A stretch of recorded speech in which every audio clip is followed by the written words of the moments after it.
ह्रीं नमो नमः।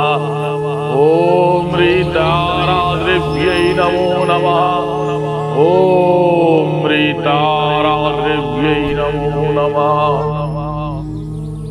বৈশাখ মাসের 5 তারিখ। বৈশাখ মাসের 5 তারিখ কেমন যাবে 12টি রাশি, আজকে সেটা নিয়ে আমরা কথা বলবো। সবার আগে চলে আসি মেষ রাশির জাতক জাতিকাদের ক্ষেত্রে। মেষের ক্ষেত্রে ধনলাভ আছে, বৃষর ক্ষেত্রে মিশ্র ফল দেবে, মিথুন রাশির ক্ষেত্রে আর্থিক সংকট, কর্কটের ক্ষেত্রে কিন্তু যে কোনো প্রকার শারীরিক বাধা, সিংহের জন্য যে কোনো প্রকার প্রতারণার সম্মুখীন হওয়া, কন্যা রাশির জাতক জাতিকাদের কিছু আর্থিক লাভ এবং তার সঙ্গে ব্যয়ের মাত্রা বাড়বে। তুলা রাশির জাতক জাতিকাদের ক্ষেত্রে ব্যয়ের মাত্রা বাড়তে পারে। বৃশ্চিক রাশির জাতক জাতিকাদের ক্ষেত্রে আর্থিক কোনো প্রকারের সংকট আসবে। ধনু রাশির জাতক জাতিকাদের ক্ষেত্রে যে কোনো প্রকারের শত্রু দ্বারা ক্ষতি। মকর রাশির জাতক জাতিকাদের ক্ষেত্রে শত্রু দ্বারা ক্ষতি।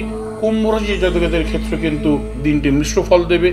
মীন রাশির জাতক জাতিকাদের ক্ষেত্রে কিন্তু অবশ্যই দিনটি আপনাদের মিশ্র ফল দেবে এবং একটু বুঝে আপনাদেরকে এগোতে হবে।